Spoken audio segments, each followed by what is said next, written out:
राधे राधे मेरे प्यारे भाइयों बहनों माताओं व बंधुओं। संस्कार की बातें चैनल में आपका स्वागत है। बंधुओं, आज माघ मास के अंतिम गुरुवार के दिन मैं आपके लिए लाई हूँ भगवान विष्णु की कथा। बंधुओं, माघ मास गुरुवार का दिन भगवान विष्णु को अति प्रिय है। बंधुओं, यदि आज माघ मास के अंतिम गुरुवार के दिन आप भगवान विष्णु की इस कथा को सुनते हैं तो भगवान विष्णु की आप पर असीम कृपा होगी।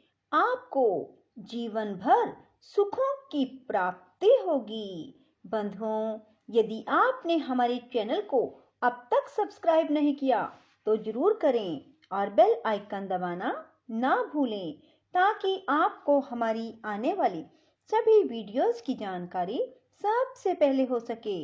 बंधुओं, वीडियो को पूरी सुने, पूर्ण विश्वास, सच्ची निष्ठा, एकाग्र मन से सुने ताकि आपको पूर्ण फल की प्राप्ति हो सके। बंधुओं, कथा को पूरी सुनने के बाद कमेंट बॉक्स में जय विष्णु भगवान लिखना ना भूलें। बोलो विष्णु भगवान की जय हो।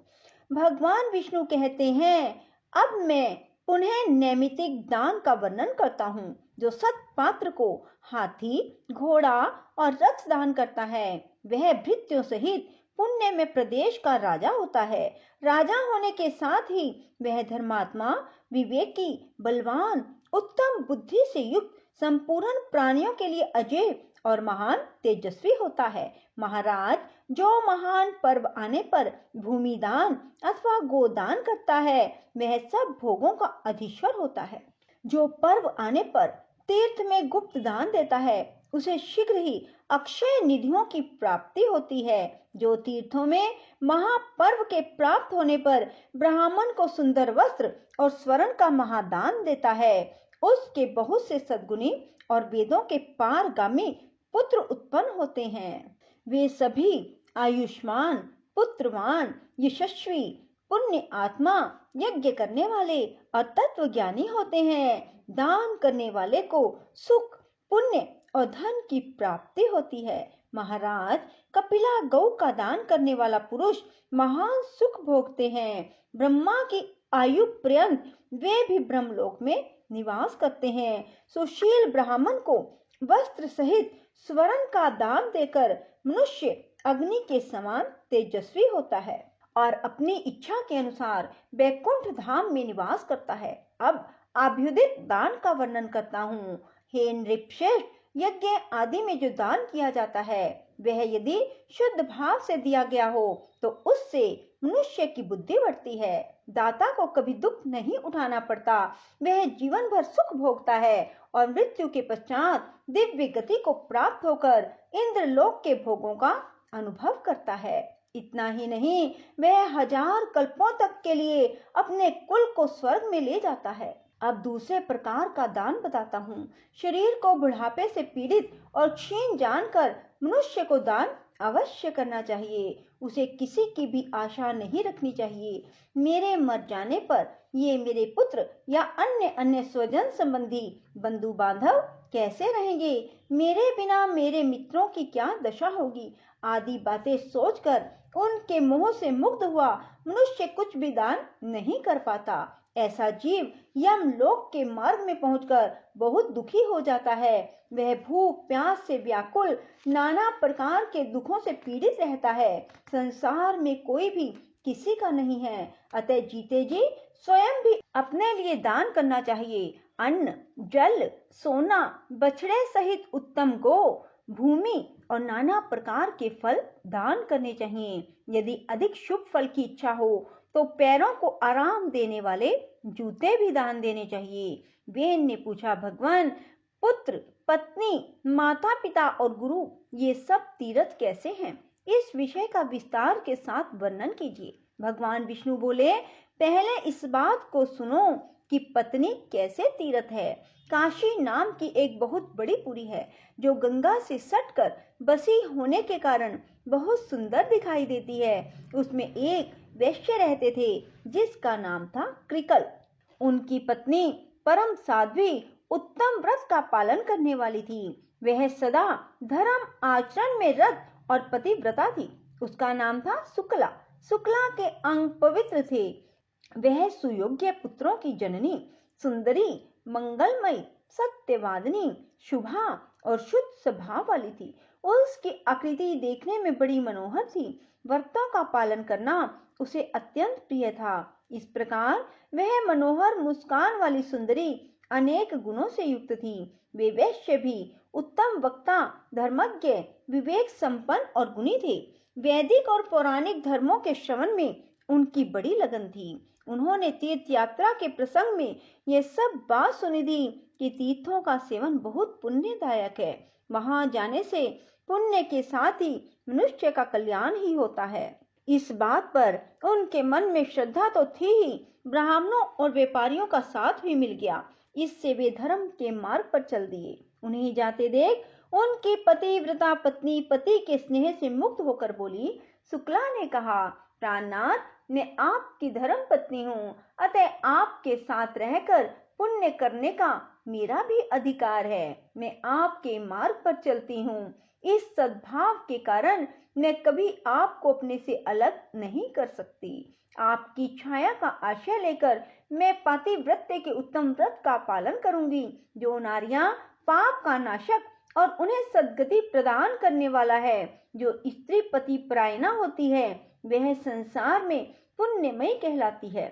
युवतियों के लिए पति के सिवा दूसरा कोई तीर्थ नहीं, जो इस लोक में सुखद और परलोक में स्वर्ग और मोक्ष प्रदान करने वाला है। साधु शेठ, स्वामी के दाहिने चरण को प्रयाग समझिए और बाएं को पुष्कर।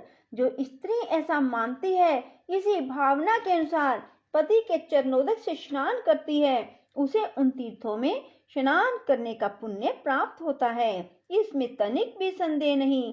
स्त्रियों के लिए पति के चरणोदक का अभिषेक प्रयाग और पुष्कर तीर्थ में स्नान करने के समान है। पति समस्त तीर्थों के समान है। पति संपूर्ण धर्मों का स्वरूप है। यज्ञ की दीक्षा लेने वाले पुरुष को यज्ञों के अनुष्ठान से जो पुण्य प्राप्त होता है, वही पुण्य साध्वी स्त्री अपने पति की पूजा करके तत्काल प्राप्त कर लेती है। अतः प्रियतम, मैं भी आपकी सेवा करती हुई तीर्थों में चलूंगी और आपकी ही छाया का अनुसरण करती हुई लौट आऊंगी। कृकल ने अपनी पत्नी के रूप, शील, गुण, भक्ति और सुकुमारता देखकर बारंबार उस पर विचार किया। यदि मैं अपनी पत्नी को साथ ले लूं, तो मैं तो अत्यंत दुखदायी दुर्गम मार्ग पर भी चल सकूंगा, किंतु वहां सर्दी और धूप के कारण इस बेचारी का तो हुलिया ही बिगड़ जाएगा। रास्ते में कठोर पत्थरों से ठोकर खाकर इसके कोमल चरणों को बड़ी पीड़ा होगी। उस अवस्था में इसका चलना असंभव हो जाएगा। भूख प्यास से जब इसके शरीर को कष्ट पहुंचेगा, तो ना जाने इसकी क्या दशा होगी। यह सदा मुझे प्राणों से भी बढ़कर प्रिय है। नित्य निरंतर मेरे गृहस्थ धर्म का भी यही एक आधार है। यह बाला यदि मर गई, तो मेरा तो सर्वनाश ही हो जाएगा। यही मेरे जीवन का अवलंबन है। यही मेरे प्राणों की अधीश्वरी है। मैं इसे तीर्थों में नहीं ले जाऊंगा, अकेला ही यात्रा करूंगा। वह सोचकर उन्होंने अपनी पत्नी से कहा, मैं तेरा कभी त्याग नहीं करूंगा।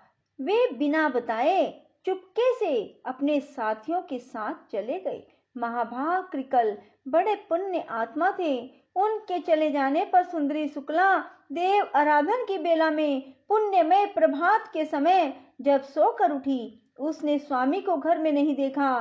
फिर तो वह हड़बड़ाकर उठ बैठी और अत्यंत शोक से पीड़ित होकर रोने लगी। वह बाला अपने पति के साथियों के पास जा जाकर पूछने लगी, महाभागगण, आप लोग मेरे बंधु हैं। मेरे प्राणनाथ कृकल मुझे छोड़कर कहीं चले गए। यदि आपने उन्हें देखा हो तो बताइए। जिन महात्माओं ने मेरे पुण्य आत्मा स्वामी को देखा, वे मुझे बताने की कृपा करें। उसकी बात सुनकर जानकर लोगों ने उससे परम बुद्धिमान कृकल के विषय में इस प्रकार कहा, शुभे, तुम्हारे स्वामी कृकल धार्मिक यात्रा के प्रसंग से तीर्थ सेवन के लिए गए हैं। तुम शोक क्यों करती हो? भद्रे, वे बड़े बड़े तीर्थों की यात्रा पूरी करके लौट आएंगे। राजन, विश्वासी पुरुषों के द्वारा इस प्रकार विश्वास दिलाए जाने पर शुक्ला पुनः अपने घर में गई और करुण स्वर से फूट फूट कर रोने लगी। वह पति परायणा नारी थी। उसने यह निश्चय किया कि जब तक मेरे स्वामी लौटकर नहीं आएंगे तब तक मैं भूमि पर चटाई पर सोऊंगी। घी, तेल, दूध, दही नहीं खाऊंगी। पान और नमक भी त्याग दूंगी। गुड़ और मीठी वस्तुओं को भी छोड़ दूंगी। जब तक मेरे स्वामी पुनः यहाँ आगमन नहीं करेंगे तब तक एक समय भोजन करूंगी अथवा उपवास करके रह जाऊंगी। इस प्रकार नियम लेकर शुक्ला बड़े दुख से जीवन बिताने लगी। उसने एक वेणी धारण करना आरंभ कर दिया। एक ही अंगिया से वह अपने शरीर को ढकने लगी। उसका वेश मलिन हो गया। वह एक ही मलिन वस्त्र धारण करके रहती। अत्यंत दुखित हो लंबी सांस खींचती हुई हाहाकार किया करती थी। विरह अग्नि से दग्ध होने के कारण उसका शरीर काला पड़ गया, उस पर मैल जम गया। इस तरह दुखमय आचार का पालन करने से वह अत्यंत दुबली हो गई। निरंतर पति के लिए व्याकुल रहने लगी। दिन रात रोती रहती। रात को उसे कभी नींद नहीं आती थी, ना भूख लगती थी।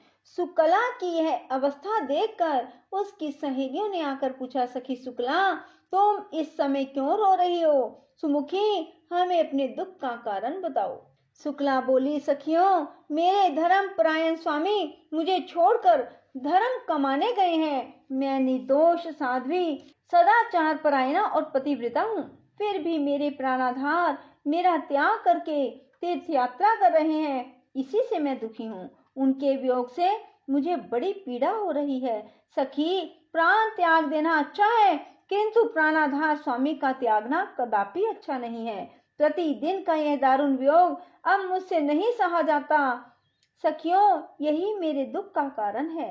नित्य के विरह से ही मैं कष्ट पा रही हूँ। सखियों ने कहा, बहन, तुम्हारे पति तीर्थ यात्रा के लिए गए हैं। यात्रा पूरी होने पर लौट आएंगे। तुम व्यर्थ ही शोक कर रही हो, वृथा ही अपने शरीर को सुखा रही हो तथा अकारण ही भोगों का परित्याग कर रही हो। अरे, मौज से खाओ पियो, क्यों कष्ट उठाती हो? कौन किसका स्वामी, कौन किसका पुत्र और कौन किसके सगे संबंधी है? संसार में कोई किसी का नहीं, किसी के साथ भी नित्य संबंध नहीं है। बाले, खाना पीना और मौज उड़ाना, यही इस संसार का फल है।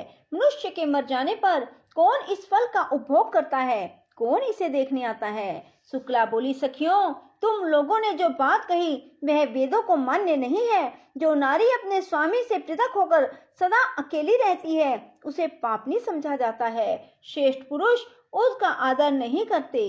वेदों में सदा यही बात देखी गई है कि पति के साथ नारी का संबंध पुण्य के संसर्ग से ही होता है और किसी कारण से नहीं। शास्त्रों का वचन है कि पति ही सदा नारियों के लिए तीर्थ है। इसलिए स्त्री को उचित है कि वह सच्चे भाव से पति सेवा में प्रवृत्त होकर प्रतिदिन मन, वाणी, शरीर और क्रिया द्वारा पति का ही आवाहन करे और सदा पति का ही पूजन करे। पति स्त्री का दक्षिण अंग है, उनका वाम पार्श्व है, पत्नी के लिए महान तीर्थ है। गृहस्थ नारी पति के वाम भाग में बैठकर दान, पुण्य और यज्ञ करती है। उसका बहुत बड़ा फल बताया गया है। काशी की गंगा, पुष्कर तीर्थ, द्वारकापुरी, उज्जैन, केदार नाम से प्रसिद्ध महादेव के तीर्थ में स्नान करने से भी वैसा फल नहीं मिल सकता। यदि स्त्री अपने पति को साथ लिए बिना ही कोई यज्ञ करती है तो उसे उसका फल नहीं मिलता।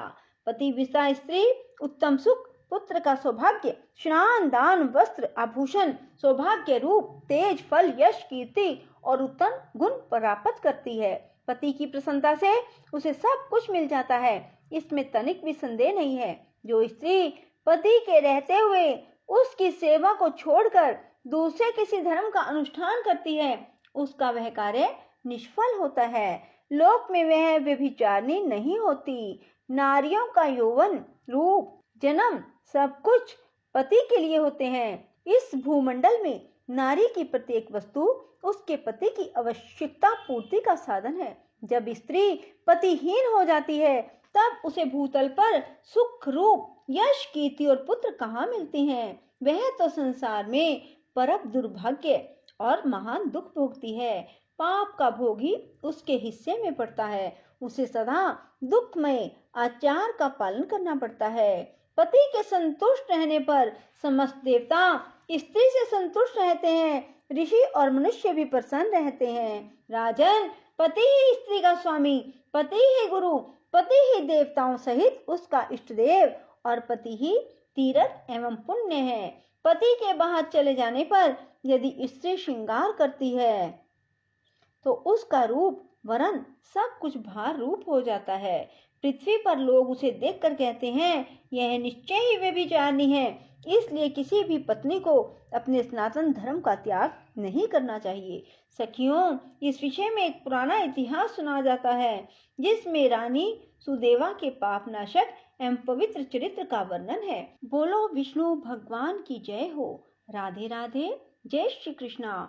बंधुओं, यदि आपको हमारी वीडियो पसंद आए तो इसे लाइक करें और शेयर भी जरूर करें। धन्यवाद।